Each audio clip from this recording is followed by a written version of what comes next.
Asante Yesu kwa wema wako, asante Yesu kwa nguvu zako. Hata muda huu tuko mahali hapa kusikia maneno yako matakatifu. Bwana, tukakusikia wewe, wala nisiongee mimi, bali Roho wako Bwana kanitumie sawa sawa mapenzi yako katika jina la Yesu Kristo. Nakataa kila aina ya roho zote mbaya ambazo zinazuia usielewe, ninaziondoa katika jina la Yesu Kristo. Bwana akupe kuelewa, Bwana akupe kufahamu, Bwana afungue fahamu zako, afungue akili zako, moyo wako, mwili wako. Bwana akupe uzima siku ya leo. Bwana akupe uhai siku ya leo. Bwana akutie nguvu siku ya leo katika jina la Yesu Kristo. Kwenye video, kwenye audio, YouTube, Bwana akufungue siku ya leo katika jina la Yesu Kristo. Haleluya. Amen. Naomba tukae. Bwana asifiwe. Bwana asifiwe sana. Ndio tumeanza zile ibada zetu za kinabii ambazo Mungu ameniongoza. Kwa hiyo nitakuwa nikitembea hivyo mpaka pale ambako Mungu labda ataniambia punguza au acha. Haleluya. Kwa hiyo nitakuwa tunafundisha, lakini pia katikati Bwana akinifunulia jambo au nakuta hapa mbele akisemesha, basi nitaongea hapa. Lengo ni nini? Lengo ni ili uweze kufanikiwa. Lengo ni ili uweze kubarikiwa na sote twende mbinguni kwa jina la Yesu. Basi naomba tuanze kuangalia hili somo hapa linaloitwa kuinuliwa na Mungu.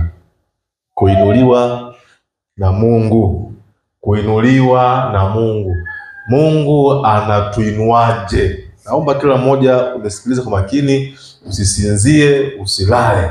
Unisikilize tu hapa vizuri. Maana kuna jinsi Mungu anavyowainua wanadamu. Kuna jinsi Mungu anavyoinua ndoa yako. Kuna jinsi Mungu anavyoinua biashara yako. Kuna jinsi Mungu anavyoliinua kanisa. Unaoombea wazazi wako, Bwana wainue. Kuna namna ambayo Mungu huwa anaitumia kuwainua wazazi wako. Kwa hiyo kuna jinsi ambayo Mungu huwa anaitumia kuinua. Hiyo jinsi lazima na wewe ufahamu. Ili unapoomba, ukifika wakati wa kuinuliwa, basi ujue kabisa Mungu anakuinuaje. Lakini pia kwa nini Mungu hakuinui? Kwa nini Mungu hakuinui? Umeomba, huu ni mwaka wa 3, ni mwaka wa 4, uko pale pale. Kwa nini Mungu hakuinui? Hili ni swali. Kama ni mwanafunzi shuleni, wewe unakuwa tu namba za mkia, haupandi namba za juu. Kuna jinsi ambavyo haujui jinsi Mungu anavyokuinua kule shuleni. Bwana asifiwe sana. Hata pia kwa sisi watumishi wa Mungu, mimi hapa mzee wetu hapa Jacob na mama na watumishi wengine ambao tuko hapa huduma ya Kristo, pia ni lazima tujue Mungu anatuinuaje. Haleluya. Sasa hebu tuanze kuangalia kabisa kimaandiko. Nisizungumze mimi, Biblia yetu ndio itufundishe kwamba Mungu anatuinuaje. Kitabu kile cha Samueli wa kwanza, fungua kitabu cha Samueli wa kwanza sura ya 2 na kusomea mstari ni ule wa 8. Ni mstari ambao nafikiri wengi wenu mnaujua. Anasema hivi, au nianzie tu mstari wa 7. Samueli wa kwanza sura ya 2 ukianzia mstari wa 7. Anasema hivi, Bwana hufukarisha mtu naye hutajirisha, hushusha chini tena huinua juu. Nisikiliza kwa mbele sasa. Kwa hiyo kumbe kuna jinsi Mungu anawainua watu juu, lakini pia Bwana huyu pia kuna jinsi anavyowatajirisha watu. Watu wanakuwa na pesa nyingi. Kuna jinsi Mungu anawatajirisha watu. Lakini pia Bwana hushusha chini. Lakini pia hufukarisha. Anamfanya pia mtu kuwa masikini. Bwana asifiwe sana. Kwa hiyo mtu aliyeinuka, ujue kabisa ni Mungu amemuinua au Mungu ameruhusu ainuliwe. Naomba mnisikize vizuri sana. Watoto mtulie. Mnisikize wote vizuri hapa Arusha na mikoani. Mtu yeyote ambaye anainuka mtaani kwako, nyumbani kwako, kazini kwako, hata kama hamwamini Mungu, ujue Mungu ameruhusu. Nisikilize hapa. Mungu ukiona wewe unaumwa au kuna changamoto na unapitia, Mungu huwa hakuletei changamoto, ila anaziruhusu. Mungu alimruhusu Ibilisi amjaribu Ayubu. Mungu aliruhusu.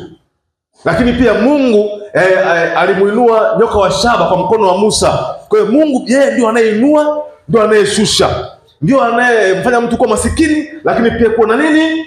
Tajiri. Kwa hiyo yote ambayo unamwona ameinuka ni Mungu. Tanzania hapa tuna rais anaitwa Mama Samia Suluhu, ni Mungu ndio pale juu amemweka, maana hakufikiria kuwa rais yule mama. Tuna wabunge, tuna wakuu wa mikoa, wote wale sio kwa nguvu zao, ni Mungu ndio amewainua pale, au ameruhusu wapite pale kwa nyakati hizi. Elewa vizuri Sasa huyu Mungu anainuaje? Twende mstari wa 8 sasa. Humuinua mnyonge kutoka mavumbini. Kutoka mavumbini humpandisha mhitaji kutoka jaani, yani jalalani, ili awaketishe pamoja na wakuu, wakakirithi kiti cha enzi cha utukufu. Kwa maana nguzo za dunia zina Bwana, naye amewaweka ulimwengu juu yake. Sasa msikie vizuri hapo. Kwa hiyo kumbe mtu aliye chini kibibilia yuko mavumbini. Kuna watu kabisa Tanzania hii wako mavumbini. Kuna watu ndoa zao ziko mavumbini. Kuna watu afya zao ziko mavumbini. Kuna watu maisha yao, familia zao, watoto wao wako mavumbini. Mpaka na uchumi viko wapi? Mavumbini. Kwa hiyo huyu mtu anapomwomba Mungu, Mungu anamtoa pale mavumbini. Anampeleka wapi? Anasema anamketisha pamoja na wakuu. Kwa hiyo ishara ya kwanza, ili wewe uanze kujua hapa Mungu ananiinua, utaona Mungu anakujengea mahusiano na wakuu. Anakujengea mahusiano na watu waliofanikiwa, watu waliokuzidi maisha. Hauna pesa, wewe ni fukara, umefukarishwa, ukaomba Mungu akuinue. Mungu anakujengea mahusiano na watu wenye fedha. Hamjawahi kuzoeana, hamjuani, ghafla tu anakuja mtu mwenye hela, anakujengea mahusiano. Ukiyaona hayo, ujue Mungu anakuinua. Kuna watu mimi nimewazidi upako, hatujuani, hatufahamiani. Ukifika wakati wao wa kuinuka, Bwana atajenga mahusiano baina yangu mimi na wao, ili hao wainuke. Kwa sababu gani? Bwana amenipa upako kuliko hawa. Nanielewa vizuri? Bwana asifiwe sana. Bwana asifiwe. Kwa hiyo Mungu ndivyo anavyoinua. Lakini sio tu ukae na hawa wakuu. Anasema hivi kwamba mkirithi kiti cha enzi cha utukufu. Mna share utukufu. Mnaingia kwenye share, lugha ya mtaani. Nafikiri tunaelewa kusema share, si ndio? Mna share. Unaitwa fulani, hebu kuna hii biashara hapa, hebu njoo tu share wote. Njoo tushirikiane. Hebu na wewe ongezea mtaji hapa. Mtaji wangu mimi labda ni milioni 2 huko hapa. Hebu na wewe lete milioni 1 hapa au 500,000. Una share na nani? Na tajiri. Kurithi kiti cha enzi cha nini? Cha utukufu. Ukiona kabisa amekuja mtu ambaye amekuzidi maisha, alafu anakuambia tu share, Mungu anakuinua hapo, usikatae. Usikatae. Mungu anaje? Anakuinua hapo. Kwa sababu ulikuwa kule mavumbini. Hakuna mtu anakuheshimu. Hakuna mtu anakujali. Ghafla tu anakuja mtu. Kwa wanafunzi ambao wako shuleni au vioni, ni hivyo hivyo tu. Ghafla tu unajengewa mahusiano mazuri na walimu. Walimu wanakupenda tu. Unapewa mpaka na uongozi wa shuleni. Kwa sababu gani? Bwana anakuinua. Haleluya. Sasa wengine hapa Mungu anapoinua mnaogopa kufanya share. Maana unapewa ili urithi, lakini sio tu kiti pamoja na nini? Na utukufu. Bwana asifiwe sana. Bwana asifiwe sana. Ili tujue huduma ya Kristo, Mungu anatuinua hapa. Utaona kuna mambo makubwa yanaanza kuingia. Tunaanza kuhusishwa na vitu vikubwa. Bwana asifiwe sana. Mungu alivyoanza tu kunionyesha mambo ya kitaifa, tayari nikajua tu utumishi wangu kuna mahali Mungu anafanyaje? Ananipeleka sasa. Mbona mwanzo kwa sionyeshwi? Naambiwa tu mambo yangu tu ya maisha yangu, ya familia, ya watoto. Lakini pale tu Mungu alipoanza tu kunisemesha mambo ya nchi makubwa, nikajua fika mlango huu hapa huu. Bwana analinua. Ananipeleka wapi? Kitaifa. Najua kabisa kwa sababu gani? Mambo ambayo Mungu analetea ni makuu. Mambo makubwa. Ingawa haya makubwa pia huwa yanatisha, yanaogopesha, lakini Bwana ndio amekuletea, unaanza kuyashare na wewe. Haleluya. Bwana asifiwe sana. Hebu tuongee tu katika hali ya ukweli wa wazi. Mimi sasa hivi hapa kwenye hii mtandao, si ndio? Au Tanzania hapa kuna namna ambayo najulikana, si ndio? Imekuwaje? Kwa sababu zipi? Injili tu hii ya wokovu? Hapana. Ni issue Mungu amenipa, zungumzia hiki. Kawaambia watu rais ni huyu, waambia tu hivi. Naanza kutoa issue kubwa, anza kuziaddress hizi issue. Sijaziacha. Unasema wengine wanatekwa, lakini Bwana anakuambia nenda kafanye. Najua okay, sasa utumishi wangu unahama level ya mtaa. Unahama level ya familia. Unahama level ya kijiji. Unaingia kwenye level gani? Ya kitaifa sasa. Kwa nini? Mambo ambayo Mungu amenipa. Kuna wengine kabisa mnafanya biashara za au kazi kwenye level ya mtaa.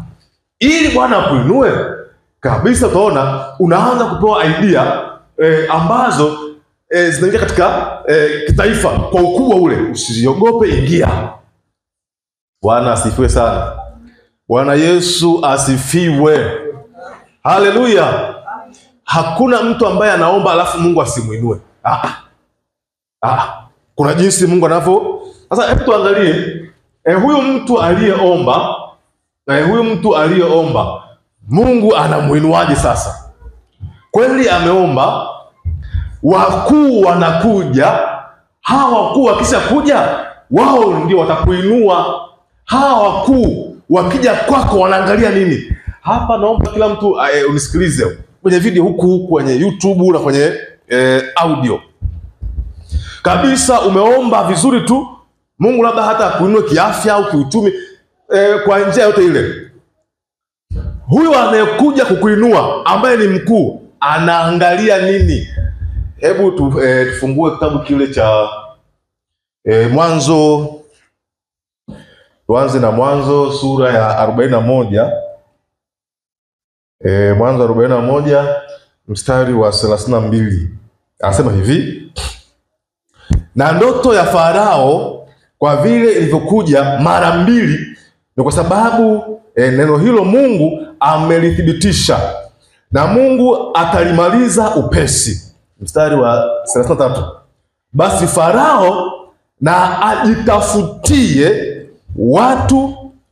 ajitafutie mtu wa akili na hekima, amuweke juu ya nini? Ya Misri. Umeona hapo Farao ameota ndoto. Kuna mtu anatakiwa amuinue. Farao anaambiwaje? Farao na ajitafutie mtu mwenye akili, mwenye hekima, amuweke juu. Kuinuliwa na Mungu, amuweke juu ya Misri. Farao ameangalia nini? Hekima. Hebu tumalizie na Mwanzo nyingine, alafu niongee baada ya kwenye maombi. Kutoka 31. Kutoka 31.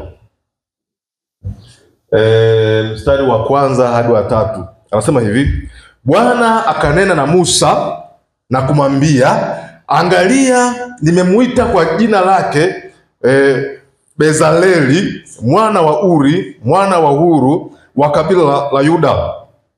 Nami nimemjaza roho ya Mungu katika hekima na maarifa na ujuzi wa mambo ya kazi ya kila aina. Umeona? Narudia tena. Mungu akitaka kukuinua, bwana, leo tunaangalia kuinuliwa na nini? Na Mungu. Hapa siongee mambo yangu, siongee mawazo yangu, siongee idea zangu kwamba nimekaa chini nikatunga nikaandaa somo la kufundisha hapa. Sijaandaa. Naangalia tu Mungu Biblia anamuaje mtu? Farao anasema hivi, ajitwalie mtu mwenye akili na hekima.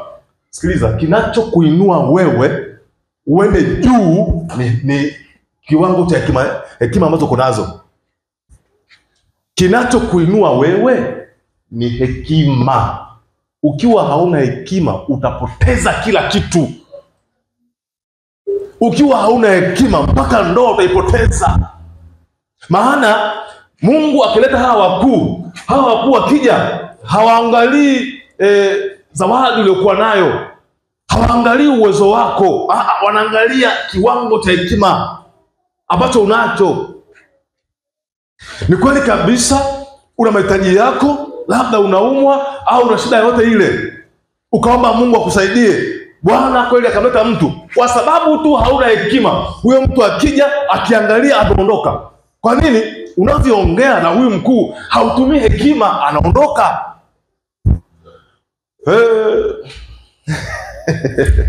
Haleluya. Bwana asifiwe sana. Wakristo wengi Mungu anawainua, sawa, wanainuliwa, wanakosa nini? Hekima. Hekima tu hapa. Maisha yako ni magumu kwa sababu huna hekima. Usijitie moyo. Usijitie moyo. Ukiona tu wewe unaye maisha magumu, usijitie moyo ambacho hauna hekima. Usitafute kufarijiwa. Mtu akwambie maneno ya kunini? Ya kufarijiwa. Hamna shida, utafunguka tu, utaweza tu, hamna tatizo. Hakuna. Shughulikia hekima. Mtumishi, unajua labda kule kazini watu hawanipendi. Una hekima. Maana anasema hivi, njia za mtu zingependeza Mungu, Bwana humpatanisha nani? Na maadui zake. Wewe una maadui mwaka wa 3 unao tu. Maadui unao huu mwaka wa 5. Maana njia zako zikiwa nzuri kwa Mungu, unapatanishwa mpaka na maadui. Haleluya. Bwana asifiwe sana. Lakini pia huwa nasema hii ni kauli yangu ya tangu mwaka 2021. Umri wako unavyozidi kusogea juu na maisha yako yanatakiwa yabadilike, upande viwango vya maisha. Jinsi umri wako unavyokwenda, una miaka 30, 35, 40, 50, 60 na kuendelea, 70, 80, maisha yako yanatakiwa faje? Yaongezeke, yapande. Yaani mwanadamu yuko hivi. Wewe nichore hapa. Nichore vizuri hapa. Huu ni mfano wa maisha ya mwanadamu. Mwanadamu anaenda juu, anaenda huko. Mwanadamu anaenda juu, anaenda huko. Anaenda juu. Kwa hiyo huku ni umri. Labda hapa tuweke 30. Labda hapa tuweke 40. Okay, sawa. Na kuendelea. Maendeleo ni juu, ni hivi. Ni huku, si ndio? Tunasonga mbele, si ndio? Kusonga mbele ni huku. Kwa hiyo huu 2000 na ngapi? Labda ni 2000 na labda na 20, labda na 30 na kadhalika, sawa? Nikifikisha miaka labda 20 hapa, grafu yangu ya kimaisha itakuwa inapanda. Niko hapa. Nafikisha miaka 40 na maendeleo yangu kutakuwa yasogee, napanda. Sawa? Niende hivi. Kuna mwingine sasa grafu yake yeye huwa inashukaga kwa sababu hana hekima. Ana miaka 30 yuko hapa. Maendeleo yake yako hapa. Ngoma inakuja chini huku hivi. Sawa? Anafikisha miaka 40, baadaye anaenda juu, inashuka chini. Yaani inaelekea anazama. Kuna watu wanaishi hivi. Huku chini tunasema kuna mstari wa negative. Wa hakuna, kutoa hakuna. Huku pia ni hakuna, kutoa. Huku negative, wale ambao unajua hesabu. Mara nyingi huu upande unakuwa positive, upande ni wa positive, maendeleo. Upande huu huku ni wa hasi, kurudi nyuma kutoa huku. Sasa grafu yako wewe haitakiwi ije upande huu wa kutoa wa hasi au chini huku. Inatakiwa iende huku, ipande juu hivi. Ndio maisha ya mtu atakuwa yaende. Nina miaka 30, nilikuwa sina kitu fulani, sasa hivi ninacho. Au maisha yangu yako hapa. Nina miaka 40, nimesogea. Ndio hivyo. Sasa ukiona kabisa wewe hausogei, hasa uadui unaongezeka. Unafika mwaka wa 40, maadui wanaongezeka. Mwaka wa 60 wanaongezeka. Walikuwa 10, sasa hivi wako 100. Mwaka wa 70 maadui walikuwa 100, sasa hivi 200. Una tatizo. Una shida. Kabisa ulikuwa wewe umeanza mwaka wa kwanza wa ndoa. Si ndio? Tunajua kabisa ndoa changa zina shida nyingi, si ndio? Lakini ndoa inafazidi kupanda, matatizo yatakofaje? Yaishe. Sasa kitu yanaongezeka. Yaani hivi tu. Kuna tatizo. Hata nikija mimi mtumishi wa Mungu hapa na kutia moyo, usijali kabisa. Bwana atakutendea. Jua hivi na kutia moyo. Lakini wote popote. Niambie hivi, mtumishi, nipe hekima. Nafanyaje? Nalielewa vizuri. Watu wangu wanaangamia kwa sababu nini? Maarifa. Yapi? Hekima hii. Hekima ni nini? Hekima ni kuhukumu. Maana ya hekima ni kuhukumu. Kuhukumu ni kufanya maamuzi, kuamua. Hekima ni kujua ufanye nini usifanye. Hekima ni kujua uongee nini usiongee. Hekima ni kujua wapi uende, wapi usiende. Hekima ni kujua umwabudu nani usimwabudu. Ni hekima kuamua. Haleluya. Bwana asifiwe sana. Hekima ni kujua unakule nini usile. Ukijua ule nini, magonjwa bye. Unajua kuhukumu kwamba najali afya yangu, vyakula hivi sili. Kwa tayari magonjwa hutaumwa wewe, hutaumwa. Kwa sababu unajua. Kuna ndugu mmoja hapa nilimwambiaga ale nini? Matikiti maji na nini? Ni mazo mgando. Alikuwa ana shida ya pressure pamoja na nini? Moyo hii. Kaambia sasa kwenye kula yako hebu angalau unakunywa nini? Maziwa ya mgando yale. Mwambie sio ni glasi moja, sio sikumbuki vizuri. Pamoja na matikiti ale ili kuweka nini ile regulation ya damu na moyo ikae sawa sawa. Na tangu ameanza kufanya hayo, mambo yanafanyaje? Yanamuendea vizuri. Lakini mwanzoni hekima. Umegombana kweli na mwenza wako, hekima ndio yamue. Unaweza ukakimbia wewe kwa hasira zako, watoto wako huko fanyaje? Wakateseka. Kwa sababu ukishaingia kwenye familia, ndoa inakuwa ni ya kwenu, wewe na mwenza wako. Familia ni watoto. Mnagombana kwenye ndoa, sometime inabidi ukae tu watoto wako wakue, waende vizuri. Ni hekima. Sasa hii hekima unaipataje? Ujue kuhesabu, niliwaambia juzi Ujue kuhesabu. Yesu akawaambia watu hivi, ni nani ambaye anataka kujenga mnara asiyekaa chini akahesabu gharama za kumaliza? Asema ujue kuhesabu. Kama ujue kuhesabu, nakwambia hivi haki ya Mungu utafeli tu. Hata nikwambie kabisa, haki ya Mungu utafeli tu. Yaani kama hujui kuhesabu, sahau hekima. Sahau kuwa na hekima. Utakuwa una maamuzi mabovu ya hovyo tu kwa sababu wewe hujui kuhesabu. Hekima ni kujua kuhesabu. Bwana asifiwe sana. Ni kujua kwamba nikikaa na nani huyu alosinzia hapo huyu. Nikaa na Elvi. Nikikaa naye huyu miaka 3, ananisaidia nifike wapi? Nikikaa labda na Ivani miaka 4, atanisaidia nifike wapi?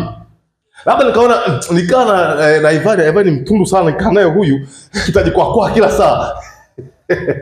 Haleluya. Anajua lakini nikimwangalia labda Elvi nikaa naye huyu labda huyu ni mtaratibu, kuna vitu vitaenda. Najua huyu mtundu aje kukaa huku ili ajenge force vitu viende. Huyu mtaratibu nimeweka na nini? Na wastaarabu, ili mambo yaende taratibu. Hekima, kuamua. Unaamuaje? Unajua kuhesabu. Unajua kuhesabu. Biashara ambayo nimeanzisha nikifanya kwa mwaka mmoja, itanijengea nyumba hii biashara hii? Hainijengei nyumba hii. Hii hainunuli gari. Huu ni mfano natolea. Au hii biashara unayofanya, kodi ya nyumba, kodi hapa nalipa. Silipi. Ufanye, unachana nayo. Tafuta ambayo utakaa nayo, itakuwa baadaye na kujengea nyumba. Ni hekima. Ukijishughulisha na vitu vidogo, unakuwa mtu mdogo tu vile vile. Kwani popote. Narudia tena. Ukijishughulisha na vitu vidogo vidogo, unakuwa mtu mdogo. Ukijishughulisha na vitu vikubwa, unakuwa mtu mkubwa. Ukijishughulisha na biashara ndogo ndogo, utaishia kwenye ndogo ndogo hizo. Tafuta biashara kubwa, ianzie kwenye udogo. Mnanielewa? Mnanielewa vizuri? Tafuta kitu kikubwa, kianzie kwenye nini? Kuna baadhi kabisa ya biashara, yani utaka utoboe, utaishia tu kwenye vyefu 20, 30, umeenda sana sikio 100,000 hapo. Sasa mtu mwenye kuhesabu anajua hii kazi hii mwisho wake labda 100,000 na unaondoka hapo. Bwana asifiwe sana. Bwana asifiwe sana. Bwana Yesu asifiwe. Tunahesabu gharama ya mwisho. Anatuambia Yesu tujifunze kuhesabu. Kujenga mnara, ujifunze kuhesabu. Hesabu ipi? Ya kumaliza. Anasema kwenye Isaya ile 46, 9-10. Mimi ni Mungu ambaye nakuonyesha na kutangazia mwisho wako tangu mwanzo. Hivi nafikiri kwa nini Mungu atakuonyesha kule mwisho? Ili upige hesabu leo. Nisikilizeni. Kila mtu hapo nisikilize. Kwa nini Mungu anakuonyesha mambo yajayo? Ili ujipange leo. Uanze kuhesabu leo. Nitapita hapa, nitapita hapa, nitapita hapa. Kuna maono ambayo Bwana mimi amenifunulia kabisa ya miaka ijayo ya mbele. Nimeanza kujipanga leo. Kuna vitu mimi leo sifanyi. Kwa nini? Kuna maono Bwana amenipa miaka ya mbele. Kwa kuna vitu sifanyi ili nifikie pale. Nimeshahesabu kabisa. Na niko very serious. Na kabisa mimi kuna vitu wewe hata uwe nani, hata uwe ndugu yangu, uwe rafiki yangu, au ni mama yangu, hata sifanyi. Kwa sababu gani? Najua kuna mahali naelekea. Kwa hiyo na hesabu yangu kabisa, je, hesabu hii nitembee nayo pale nifike. Kuna vitu hata hapa kamsani hapa mkaamua ni hivi. Na kabisa nikiangalia hesabu zenu ambazo nimefanya zitafanya mimi sifikii pale. Hekima za ukuu. Najiuzuru tu. Najiuzuru tu. Mimi ni mwenyekiti wa huduma ya Kristo. Kwanza leo, hebu nimejiuzuru, mchungaji hebu endelea. Hebu endelea kwanza wewe. Endelea kwanza. Kwa nini? Na mahesabu yangu. Na hesabu. Sasa Wakristo wa leo hawajui kuhesabu. Hawajui maono. Hawajui kutembea kwenye maono yao. Ndio. Bwana asifiwe sana. Mimi kila ninachokifanya kimehesabika. Nimekihesabu. Anaongea hata Yesu. Kila neno utakaloliongea lisilo na maana, siku ya mwisho utalitolea hesabu na Bwana atakuhukumu. Kila neno unaloliongea lisilo na maana litahesabiwa na Bwana atakuhukumu. Wewe nisingizie tu. Nisingizie tu mabaya. Bwana anafanyaje? Anahesabu tu. Anakuhesabia tu. Kuna level ya maisha ya wewe ambaye mimi wanisingizia hutafika. Kwa sababu gani? Ushahesabiwa huku. Tunaelewa vizuri? Tujue kuhesabu. Kuhesabu ndio nini? Hekima. Kuna watu leo hii hata wakosei hii nchi mara ngapi hawafungwi. Kuna watu hii nchi hata wakosee mara ngapi, hata wakutwa wanakosa la aina gani, hawafungwi. Kwa sababu gani? Hao watu kwenye nchi ni faida. Bwana, njoo tu hata kwenye mahakama, si ndio? Tanzania hapa mtanisaidia. Wala kama nakosea mtanisaisha. Tanzania hapa kuna mahakama mbili, si ndio? Ya raia na ya kijeshi, si ndio? Wanajeshi wana mahakama zao kabisa. Kabisa mahakama ya kijeshi. Alafu kuna ya kiraia, si ndio? Mama kidogo ampita nini kule jeshi anaelewa. Ziko kabisa za kwao. Kwa nini? Kwa nini wewe mwanajeshi asihukumiwe kama wewe raia? Kwa nini? Kwa nini? Kwa faida ya nchi. Kwa faida ya nchi. Kwa sababu gani? Ndani yake kuna ukuu huko ndani yake. That's why Mungu akitaka akuinue, niliwaambia juma ngapi ile? Jumatano. Anakufanya kuwa kichwa. Unakuwa mkuu. Unakuwa mkuu. Kwenye biashara unakuwa mkuu huko. Kazini kwako unakuwa mkuu huko. Sio unakaa kwenye unafanya kazi, unacheo kile tu cha operator. Huu mwaka wa 8, mwaka wa 10, pale tu. Hapana, ni tatizo hilo, tatizo. Maana sisi ni vichwa, si ndio? Kwenye ile ngapi ile, kwenye ile kumbukumbu ya Torati 28 mstari ule wa 13. Bwana atakufanya kuwa kichwa na wala sio mkia. Sasa huwezi kuwa kichwa alafu huna hekima. Hujui kuamua. Eti wewe ni kichwa lakini kwenye maamuzi hujui. Unaamua tu ovyo ovyo tu. Hisia zinakuendesha. Hisia zinakuendesha. Mchungaji ameniuzi kuanzia leo. Kanisa basi hujapiga hesabu. Kuna watu kabisa hapa niliwaambia msiwafate. Si ndio? Kwa sababu gani? Unajua huyu amekosea hesabu zake huyu. Kabisa kuna wengine hapa kanisani hapa akiacha nitasema fateni huyu mtu. Pambaneni arudi kanisani hapa. Kwa sababu gani? Najua ana hesabu za mbeleni. Lakini mwingine ni Mungu kabisa anamleta hapa kwa hesabu yake yeye. Mungu amuinue. Sasa atakuwa yeye ndio ajione kwamba mimi nitainukia wapi? Huduma ya Kristo, akayatulie. Sasa mimi nakuwa sina shida. Sipati taabu. Kwa sababu gani? Huyu mtu ameshajua hesabu ya nini? Ya maisha yake. Haleluya. Kabisa. Kuna watu hapa huduma ya Kristo, wao ni chanzo cha wengine kuokolewa. Kabisa kuna mtu hapa huduma ya Kristo, kwa yeye kukaa tu hapa, kuna 10,000 zinaokolewa huko. Hivyo nafikiri nitachia mtu anguke? Siwezi. Lakini mwingine ukaaji wake hapa anaua hata ambao wako hapa. Nitaruhusu akae hapa? Ni hivi, hebu tafuta pa kwenda. Kwa sababu gani? Najua huyu ukaaji wake hapa huduma ya Kristo, ataua na wengine hapa. Kama siwezi kuondoa, bwana, kweli hapa kuondoa siwezi, ila muondoe mwenyewe.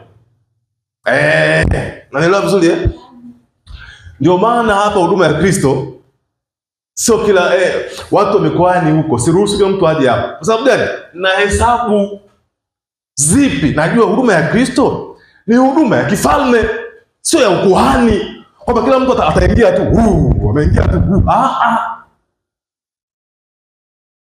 Kabisa kuna wengine watakuja hapa kuja tu kunichunguza. Wajue maisha yangu yamekaaje ili waangalie wanishikie wapi. Waangalie mimi muda ambao natembea barabarani au muda ambao wanisome. Baadaye waambie hao jamaa wajefaje? Waninyakue. Si ndio? Sasa naangalia huyu mtu anakupigia simu, mtumishi na uhitaji ni kuone. Najua una mahitaji, lakini na kuhesabu kwanza. Utakuwa na faida gani kwa Mungu na kanisa? Utakuwa una hasara gani kwa Mungu na kanisa? Nikiona tu kuna hasara kwa Mungu na kanisa, hapa mtu ataingia. Labda mimi nimekufa. Ndio vizuri. hekima hapa. Hekima ni kujua kuamua. Hekima ni kujua kuhesabu ili uamue vizuri. Kosea mahesabu uone, utaamua vibaya, utapotea. Haleluya. Akasema pia nani yule Yohana yule kule Patmo, zikaandikwa pale namba 666. Asema hii ni namba ya kibinadamu. Kwa hiyo unaihesabu binadamu. Siku za mwisho kwa nini? Patakuwa na 666. Ni namba ya kibinadamu. Uihesabu binadamu. Na kabisa hii namba ukihesabu, namba 6 ni utawala. Utawala wa kwanza, wa pili, wa tatu. Mwisho wa dunia utakuja, alafu utakaa kwenye mapaji ya uso ya watu. Watu watapigwa nini? Chapa hizi. Akasema Yesu kwamba watu hizi chapa wasizikubali. Kununua, kuuza na kununua ni kwa chapa hizi 6. Yaani sio 6 kweli. Chapa. Unakuwa una alama, unakuwa ni muamini au muumini wa hizi tawala. Mimi kuna vitu kabisa sitakana nivikubali CCM. Hata iweje, hata ikaje, hata kama baba yangu ni CCM, hata siwezi. Kwa sababu gani? Nikiangalia kile chama, kuna 6 ziko. Kuna vitu vya mpinga Kristo viko pale, vipo. Siwezi kaa hapa hata mara moja. Pia kuna vitu pale pale Chadema pia viko pia, ambao pia ni 6 viko. Siwezi kuvikubali kabisa. Kweli kabisa, wanapigania haki vizuri, lakini kuna sehemu yao ya maamuzi kwenye hekima hapa. Kuna mahali wanakoseaga tu hawa. Ila kwa sababu sasa hivi kidogo mwenyekiti wao amebadilika, yuko Lissu, kuna nafuu. Lakini enzi za Mbowe, yaani 6 hii iko wazi kabisa, yaani wazi kabisa. Kwa nini? Unahesabu chapa. Leo hii njoo angalia pia wanaofanikishwa ni wale ambao wanakubaliana na 6 hizi. Njoo tu kiwalisia. Ipo tu, hata leo hii ipo tu. Kuna watu wanapewa ukuu ili tu wawe machawa tu. Mabaya yanatokea, waseme ndio, hawakemei. Watu wanauawa, watu wanatekwa, wao wanashangilia hivi. Mimi kabisa mtumishi wa Mungu, nashangiliaje? Mtu anapigwa risasi 16, nashangiliaje mimi? Nashangiliaje? Unasikia wakina Kibao wametekwa huko, wameuawa. Nashangiliaje mimi leo hii? Nashangiliaje hapo? Lakini wengine wanashangilia tu. Kidumu. Unaelewa vizuri kuna vitu hata mimi kwenye familia yangu hata iweje siwezi kuvikubali kabisa. Kwa nini? Najua hivi vinampinga Kristo, vinampinga Yesu hivi, yani hivi sivyo kabisa. Kuna vitu kabisa hata kwenye ukoo wangu, kwa Wazigua na kwa Wachaga, si vikubali kabisa. Ni ndugu zangu, ninawapenda vizuri, lakini kwenye mambo haya chapa, no, sikai. Si kabisa. Tutaheshimiana tu kama ndugu, kama jamaa, lakini kwenye hizi chapa sikai. Juzi nikamsikia juzi hapo, yule anaitwa yule IPM. Unamsikia? Eti tarehe 18 anafanya ibada ya Pasaka, anachinja Anachinja. Umeona? Yaani mtu anaingiza ushirikina kanisani. Ukimuuliza kuna mstari ambao kabisa unasema kwamba Yesu aliwaambia wanafunzi wake wakamwandalia Pasaka maana iliwapasa kuchinja. Anasemea hivyo. Lakini kiwalisia Yesu hakuwahi kuchinja. Aliwaambia waandae mahali pa kukaa ili wale Pasaka wamege mkate na divai wanywe. Pasaka ni siku ya kushiriki meza ya Bwana, sio kuchinja mbuzi na ng'ombe, sio. Hiyo ni ya Waislamu, hiyo sio ya kwetu sisi. Kwa sababu kabisa kiwalisia zama za Musa ni zama za hema au hekalu. kwa hekalu ni sawa wakichinja, maana ni hekalu. Ile sio kanisa, ni hekalu lile. Sinagogi ni sawa sawa kabisa kule wakichinja. Lakini Yesu ndio mwanzilishi wa nini? Wa kanisa. Na juu ya mambo huu tunajenga nini? Kanisa. Na yeye pale alipokufa ndio nini? Ndio sadaka kafara. Zile ni zama za kale. Zama za hekalu ni sawa sawa wakichinja. Sababu ni hekalu. Lakini wewe ambaye kwa mfano Wayahudi mpaka leo hii wanachinja. Wako sahihi. Sababu gani? Wale ni hekalu wale, sio kanisa, ni hekalu wale. Sasa kama wewe ni Mkristo, unaomba kwa jina la Yesu, alafu unachinja. Haiwezekani. Tunakaa kama ukoo hapa, unajua tena tumkumbuke baba yetu, mama yetu, shangazi yetu, tunachinja mbuzi. Amsha mizimu. Jamshie mizimu kufuate. Jamshie mizimu kufuate. Kwa hiyo hata kama ni ndugu zangu wakasema leo tuna ibada ya kuchinja hapa, tumkumbuke baba au mama au wazee wetu wa kale, ni ndugu zangu, na shukuru, endeleeni. Hiyo ni sita hiyo. Mpinga Kristo, nyinyi endeleeni. Tutaheshimiana, tutapendana, si ndio? Tutasaidiana, lakini kwenye ishu ya kwenda mbinguni, hapana. Mimi ni mtumishi wa Mungu na wasaidia watu kuwaondoa kwenye mila za kale, za kuzimu. Kabisa kuna wengine hapa mmeolewa. Ni wamama mmeolewa. Mnashiriki mila za waume zenu. Mtatandikwa nyinyi. Changanya Mungu na mila zenu. Ni kweli kabisa ni mume wako. Lakini kwenye mila hizo afanye mwenyewe.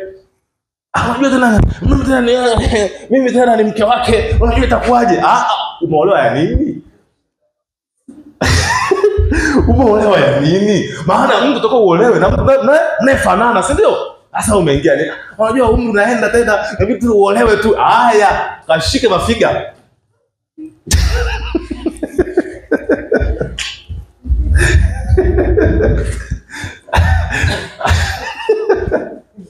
Kule Tanga wanashika mafiga. Mtu anakaa figa hivi. Haleluya. Kashike, kamsaidie bwana wako kuanga. Maana yeye usiku anashika mafiga matatu. Kamsaidie kushika figa. Haleluya. Lakini basi kama ulikuwa hujui, ukaingia huko, akashike figa mwenyewe. Si ndio? Akashike figa mwenyewe. Akavae nyoka. Mtu anafanya tambiko la nyoka, nyoka anacheza naye, mara mdomo kwenye mdomo hivyo. Akafanya mwenyewe. Anapiga ngoma. Ngoma. Tanga wana mambo hizo za ngoma hizo. Madogoli. Bari una matata nenda mtoni kaoge. Wanaingia mizimu hapo. Bari una matata nenda mtoni kaoge. Nenda mtoni shindwa kwa damu ya Yesu. Haleluya. Haleluya. Sasa kwa hiyo ni wao wanafanya wao wenyewe. Wao usifanye. Kwa sababu gani? Bwana ataondoa hekima. Bwana atakushusha. Na kama umeamua kwenda huko, si ndio? Nenda mzima mzima, yaani usiwe baridi moto, nenda mzima mzima. Nenda mzima mzima. Usitaki mshike tu Mungu kidogo huku, madogoli kidogo huku. Nenda full. Haleluya. Bwana asifiwe sana. Bwana, mimi nawaambia hapa jinsi ya kubarikiwa. Jinsi ya Mungu anavyonunua watu. Mungu hachanganywi. Kauzinzi kidogo, Mungu kidogo. Kauizi kidogo, Mungu. Bana. Nyinyi leo hii mmekuja hapa kanisani, si ndio? Hapa ni nguvu ya Mungu. Kuna nguvu ya Mungu hapa, si ndio? Ndio. Sasa hii nguvu ya Mungu itakuwa ikusaidie. Haya. Mtoka tena hapa, umeenda mahali sehemu nyingine tena kule. Mungu amekwambia uende kule. Ni kweli ni makanisa, sawa? Ndio, lakini kila kanisa na nguvu yake. Yes, kila madhabahu ina nguvu ya kwake. Bwana ndo akwambie. Mimi juzi hapa Mungu ameniambia ingia ICT.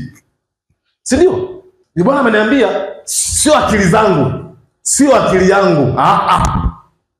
Na hata pia ukija katika hali ya kimwili nisingeweza kwenda kule kabisa. Lakini Mungu ameniambia usiku na kutaka ukaombe wanachama chama hiki hapa. Kiuhalisia kabisa kimwili. Ukiniangalia mimi ni kama Chadema, si ndio? Kama Chadema hivi. Yaani kama Chadema ukiniangalia hivyo, sababu napenda haki. Haleluya. Bwana asifiwe sana. Kwa hiyo ile ni madhabahu ya kisiasa, kwamba ingia hapa. Kwa kama Mungu amekwambia kabisa nenda mahali fulani, it's okay, nenda. Lakini hujaambiwa. Watu wangu wanaangamizwa kwa kosa nini? Maarifa. Kaa na Mungu wako utulie. Utulie kwa damu ya Yesu. Sema nitatulia kwa damu ya Yesu. Nitatulia na kumfuata Mungu kwa jina la Yesu. Kwa hiyo Mungu anainua mtu kwa kumfanya kuwa mkuu. Huyo mtu anafanya mkuu, Mungu anampa hekima sasa. Anapewa akili, anapewa maarifa na ujuzi, Ukiona Mungu hakuinui kwa sababu hauna hekima. Kabisa. Ukiona Mungu hakuinui kwa sababu hauna hekima, tafuta hekima. Narudia tena mara ya mwisho. Ukiona Mungu hakuinui, unaomba kila siku na hauinuliwi, ujue hauna hekima. Au kiwango chako cha hekima kiko chini kidogo. Wataka uwe nice, lakini familia tumekushinda. Familia tumekushinda. Watoto wako tu wamekushinda. Ndugu zako tu pale nyumbani wamekushinda. Hekima tu ya kuishi na ndugu zako pale kwenu imekushinda. Gombana na kila mmoja. Alafu bwana nifanye kuwa mkuu wa wilaya au mkuu wa mkoa. Una hekima. Ugomvi ule wa nyumbani utamishia wapi? Mtaani. Ule pale kwako utamishia kule. Utakuwa mbona chati. Umehama level ya familia, umehamia wapi? Bwana asifiwe sana. Bwana Yesu asifiwe. Nataka leo tutaomba hapa Mungu akupe hekima. Mungu akupe hekima. Mungu akufundishe kuhesabu. Kuna watu kabisa nilizungumza Jumatano nikawatolea unabii. Nikazungumza kuhusu habari ya kinabii Jumatano. Hakikisha unashughulikia yale ambayo nimekwambia. Hata huyu ataangushwa na watu. Watu ambao yani yeye mwenyewe hawezi kuanguka huyu. Yani yeye mwenyewe aanguke hivi, hawezi kuanguka, ila watu wanaomzunguka ndio wana uwezo wa kumangusha huyu kijana. Kwa hiyo anatakiwa na yeye pia achague watu wa kuishi nao.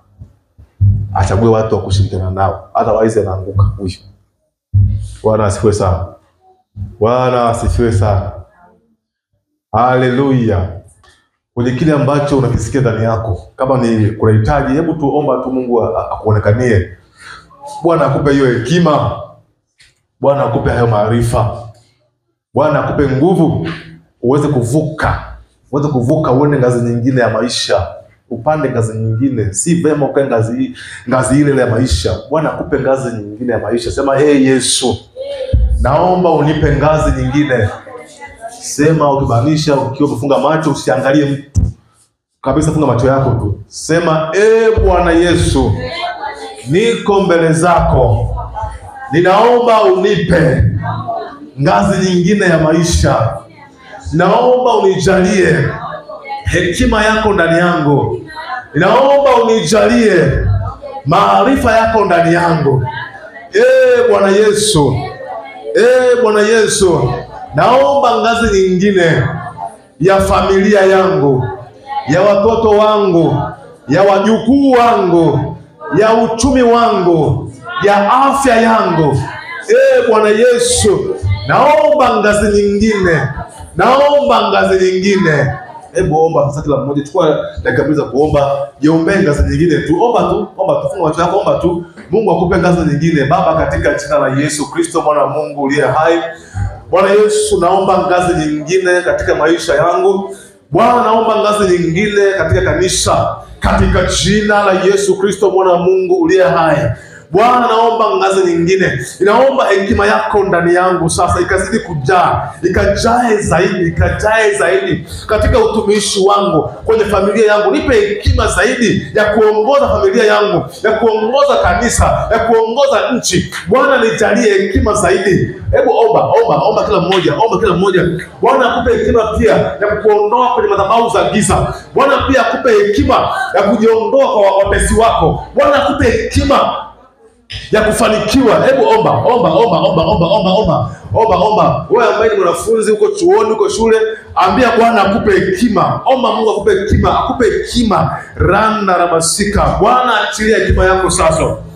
Inaomba hekima yako, mfalme wa amani. Achilia hekima yako katika jina la Yesu Kristo. Sema Bwana Yesu, naomba unipe hekima ya kurithi baraka zako.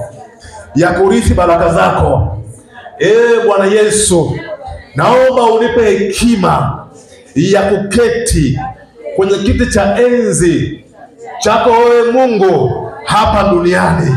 Nipe hekima ya urithi wako katika kipindi hiki cha Pasaka. Bwana Yesu, naomba unipitishe nikarithi. Hebu omba kila mmoja sasa, ombea urithi. Bwana akurithishe, baraka ile ambayo Bwana amekusudia kwako sasa. Akupe hekima ya kurithi, akupe hekima ya kumiliki, akupe hekima. Hebu omba tu, usinyamaze. Kila mmoja omba tu hapo ulipo, omba tu, usikae kimya. Bwana akupe hekima. Manda rabasika yema santo rianda rabasika, katika jina la Yesu Kristo. Bwana nipe hekima ya kurithi. Yamkini Bwana hekima yangu imekuwa ni ndogo katika urithi. Bwana niongezee hekima, niongezee fahamu, niongezee maarifa katika jina la Yesu. Hebu omba. Bwana akupe hekima katika jina la Yesu Kristo, hekima ya kurithi familia. Rapapapasika yemanda rabasika, katika jina la Yesu Kristo mwana wa Mungu uliye hai. Bwana naomba hekima, weka hekima ndani yangu nikaweze kurithi kile ambacho Bwana umekusudia ndani yangu katika jina la Yesu. Sema Yesu, naomba hekima ya ukuu. Nipe hekima ya ukuu kwenye familia yangu. Nipe hekima ya ukuu kwenye kazi zangu, kwenye biashara yangu, kwenye ajira yangu. Nipe hekima ya ukuu kanisani kwangu. Nipe hekima ya ukuu kwenye familia yangu, kwa watoto wangu. Nipe hekima ya ukuu katika nchi hii. Jiombee hekima ya ukuu, omba hekima ya ukuu, jiombee. Maana Bwana anasikia. Omba unavyojua, wewe omba tu. Sema tu maneno, ambia tu Mungu nipe hekima ya ukuu. Ambia Bwana naomba unipe hekima ya ukuu. Nipe hekima. Niongezee hekima ya ukuu. Hebu omba tu. Maana Bwana atakufungua fahamu zako. Utaanza kuwa na hekima. Utajua jinsi ya kuamua, utajua jinsi ya kuhesabu. Maana wakati mwingine huwezi kuhesabu kama haujui.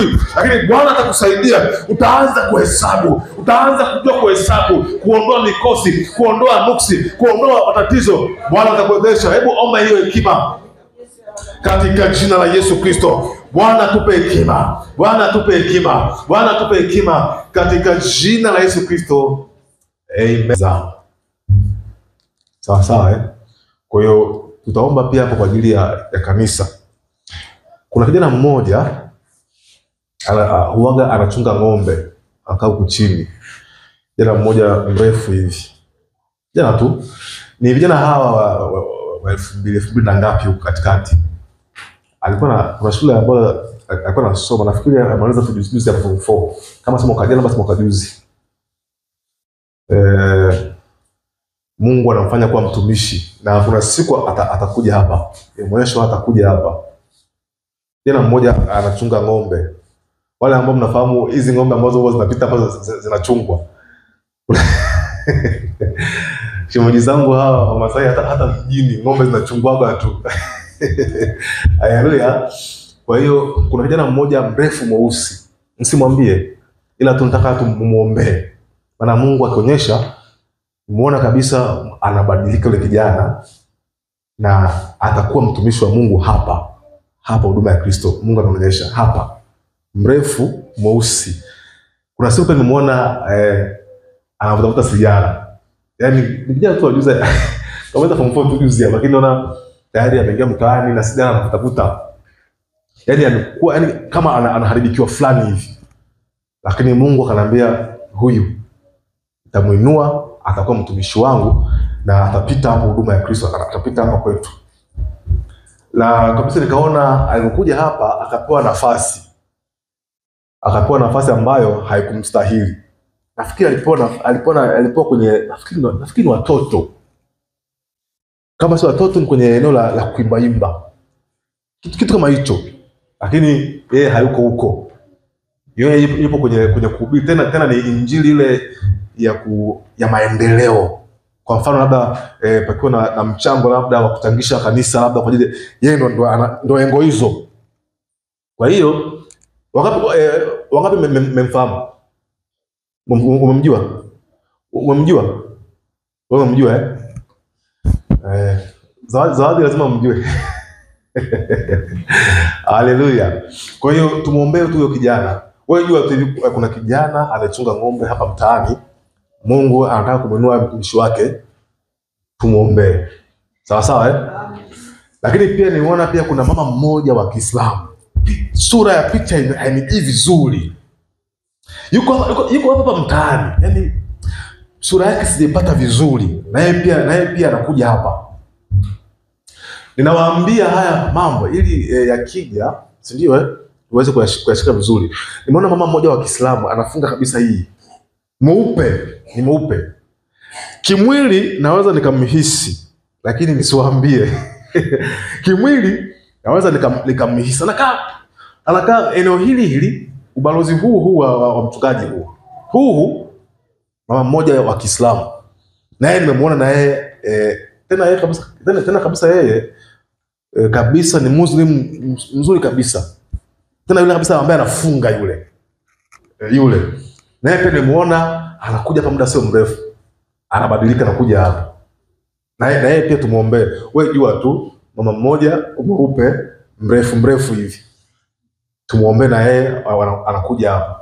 Mungu anaonyesha haya ili tuombee milango ifunguke. Maana huko alipo wamefunga kama huyu kijana huko kafungwa na mazingira. Hata pia huyu mama naye amefungwa. Naye pia akija hapa hadi tu kukaa kuwa muumini hivi. Anakuja hapa pia kuwajibika. Mmoja kati ya watu ambao watakuwa viongozi wazuri sana huduma ya Kristo hapa, wazuri mno. Yaani Bwana analeta hawa watu waje kukuza kanisa. Naelewa vizuri kabisa. Kuna wengine hapa hata uongozi tutastaafu, wataendelea watu wengine sasa. Haleluya. Kwa hiyo mbona kuna hiyo, lakini